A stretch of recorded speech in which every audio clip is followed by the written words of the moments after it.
কারীম সাল্লাল্লাহু আলাইহি ওয়াসাল্লামের মুখ নিঃসৃত একটি বাণী। হাদিস শরীফের ভিতরে আসছে, আল্লাহ হাবিব মুহাম্মদুর রাসূলুল্লাহ সাল্লাল্লাহু আলাইহি ওয়াসাল্লাম নামাজের ইমামতি করছেন।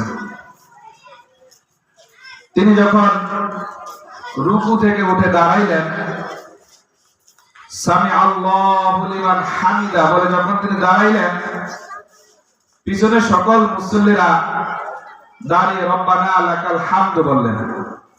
সাথে একজন সাহাবী তিনি বললেন, রব্বানা লাকাল হামদ হামদান কাসীরান তাইয়িবান মুবারাকান ফীহি।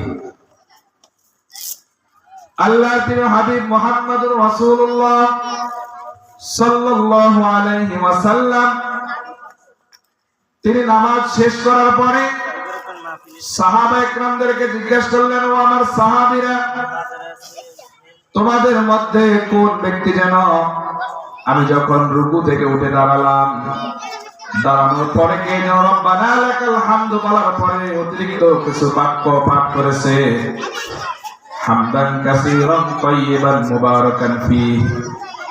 তোমাদের মধ্যে কে এই বাক্যগুলো পাঠ করেছে? সাহাবা ইকরাম রাদিয়াল্লাহু তাআলা আনহুম আজমাইনগণ চিন্তায় চিন্তিত হয়ে গেল, ব্যাপার কি? আল্লাহ হাবিব মুহাম্মদুর রাসূলুল্লাহ সাল্লাল্লাহু আলাইহি ওয়াসাল্লাম তাদের অবস্থা দেখে তাদেরকে সান্ত্বনা দিয়ে বলছেন, ও সাহাবীরা,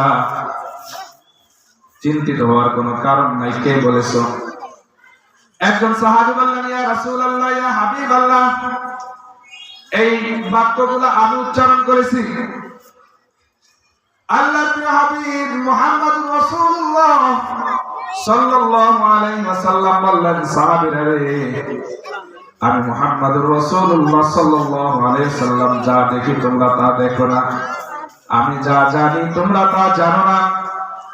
আমার এই সাহাবী যখন সোজা হয়ে দাঁড়িয়ে বলল, রব্বানা লাকাল হামদ হামদান কাসীরান তাইয়িবান মুবারাকান ফীহি, এই বাক্যগুলো যখন তিনি নামাজের ভিতরে দাঁড়িয়ে দাঁড়িয়ে যখন পাঠ করতেছিলেন, তখন 30 জন ফেরেশতা ভিতরে প্রতিযোগিতা শুরু হয়ে গেল, কে কত বেশি নেকি লিখবে। এই জন্য 30 জন ফেরেশতার ভিতরে প্রতিযোগিতা শুরু হয়ে গেছে।